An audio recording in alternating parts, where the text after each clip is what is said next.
Never thought I'd say this again. Welcome to another extravaganza. Today we're going to do the 2022 P2. It's double award science. It's Thursday. It's the June one, since there is only one every year. And I'm only going to do the waves on this part of this one. So we're only doing the wave questions. So let's start it. Our old favourite. It's describing a wave.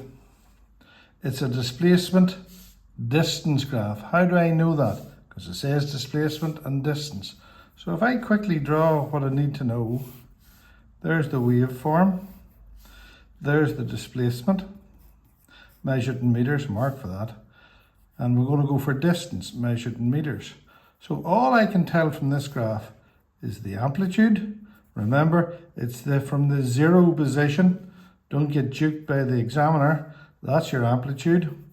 And then the other one that you need to know is the wavelength. You can tell wavelength from the distance. So it's lambda. Remember, curly lambda.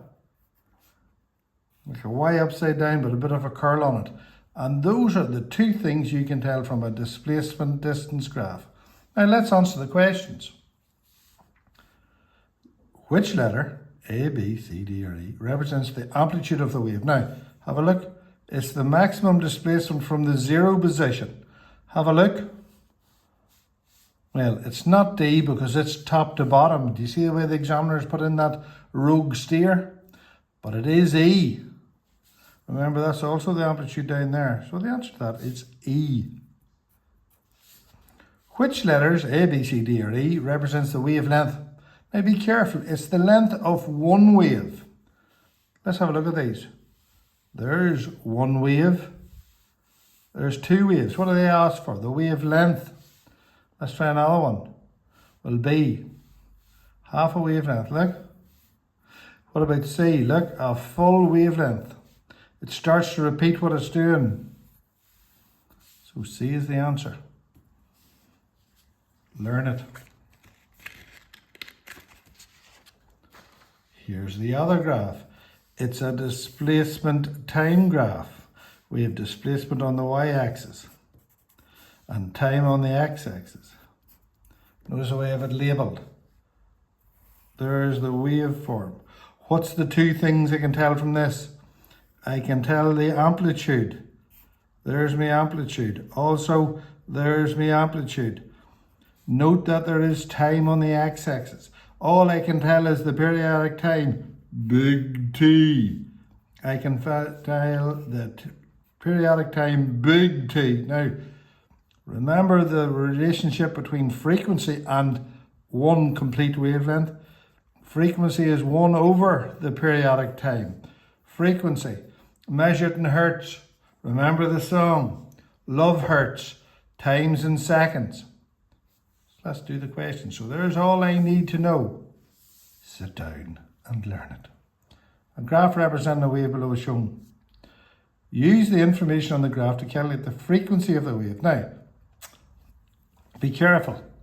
There's 0, there's 5, there's 10. How many periodic times is that?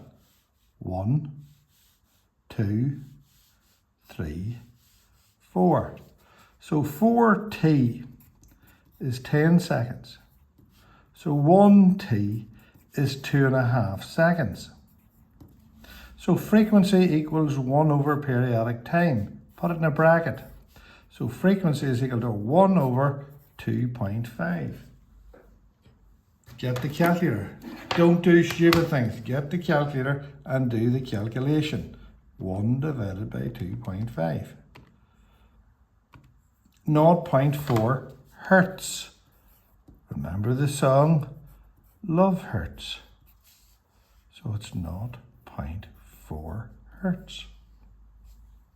Displacement time, you can tell the amplitude and the periodic time, big T.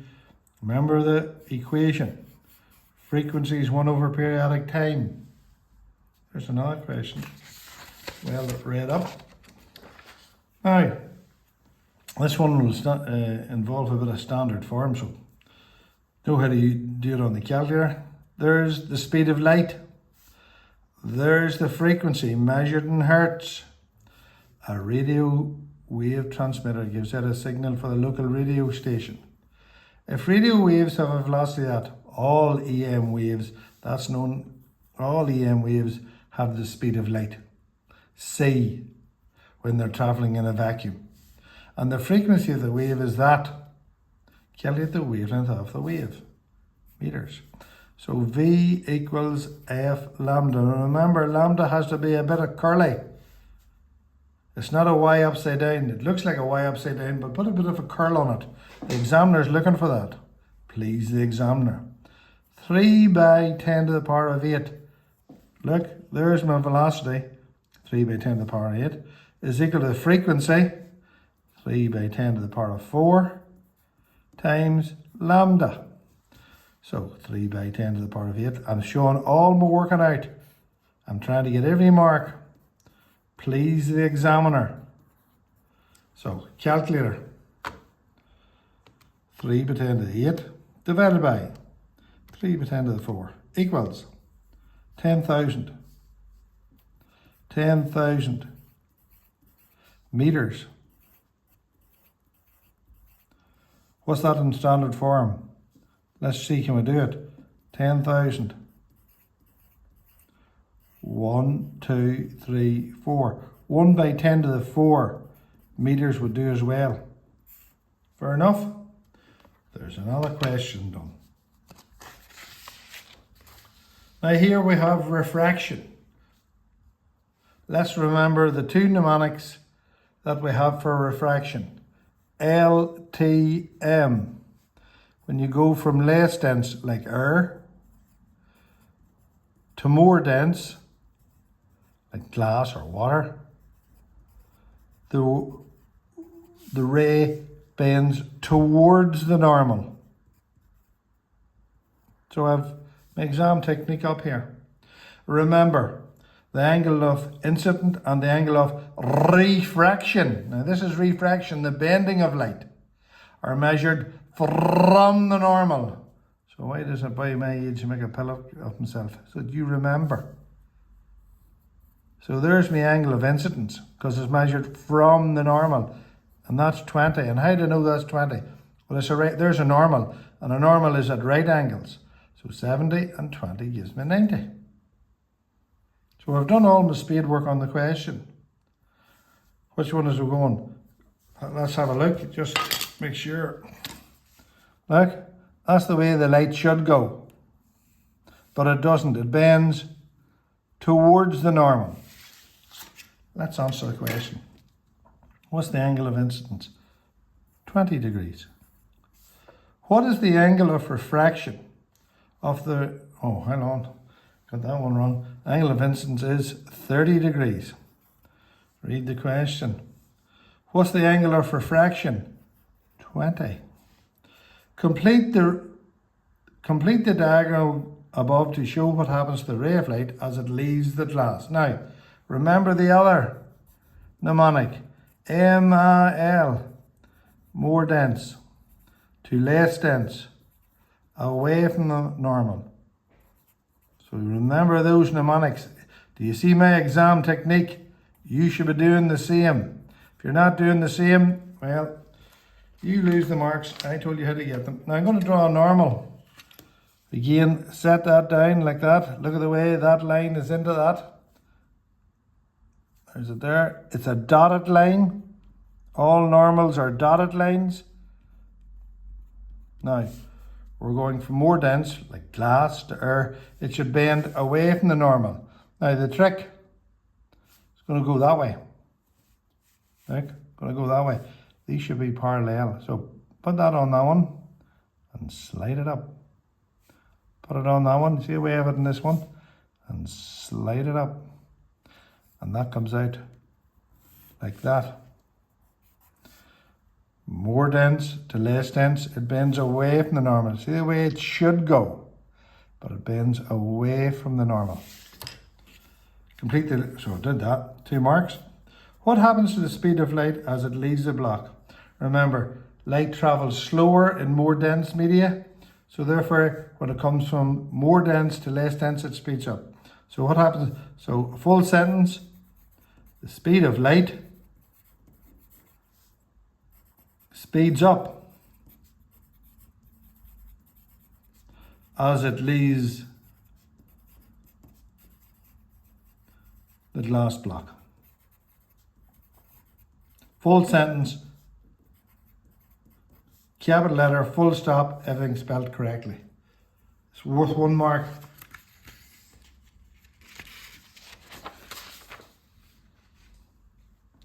Now, define the focal length of a converging lens. How much? There's my converging lens. Look, there's the arrows. See, it will go up like that shape.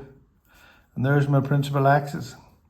And there's the center of my lens. And there's the focal point. And there's twice the focal point. Remember, light can travel either way in the lens, focal point, and twice the focal point. Now, it's the distance from the center of the lens to the focal point. Now, let's just look at what the mark scheme says. Distance from F to the center of the lens, distance from F1 to the center of the lens, or distance from the center of the lens to F. So we're looking for distance. Look, there's it here. I'll get this lined up again. 3 marks. It's the distance from the center of the lens to that. So it's that on there. So we're looking 3 marks. Distance. We're looking center of lens. And we're looking focal point. That's the 3 marks. Did you get them all? Then put it in a good sentence. The focal length of a converging lens is the distance between the center of the lens to the focal point. That's your 3 marks. The diagram below shows an image eye that has been formed when light from an object passes through a converging lens. Look, converging lens. There's that shape. Yes. Each point F represents the focal. There's the focal point, focal point. Complete the diagram below to show the position of the original object. Look, it's in bold. First one. A ray through, now, the first one. A ray through the center is undeviated. So that's the first ray. Right? This is the image we're looking at. A ray through the focal point. And that's parallel. Look, there's your ray coming in parallel to your principal axis. See the way I'm putting the arrows on it? Looking for every mark. Put the arrows on it. So this must be my object here. This is where the ray came from. See that? Look. Top of the object, parallel to the principal axis, down through F. A ray through the center is undeviated, goes down. There's your object. There's your image. Fair enough. So let me see. Include the arrows to show the direction. Done that. Mark the object that produced the image. Object. Let's not give any marks away. Turning the page.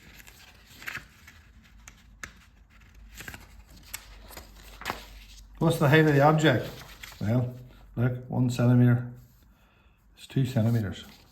How did you do that? I read it, look. 1, 2. The image of the ray diagram is real. What do you understand by real image? The rays cross and can be put on the screen.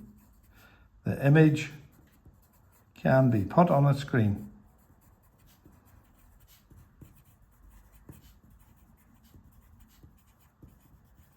Now, just to finish it off, there's your mark scheme. So when you're looking at this, freeze the frame and think. That'll do us for this afternoon. Thank you. Diddle pip.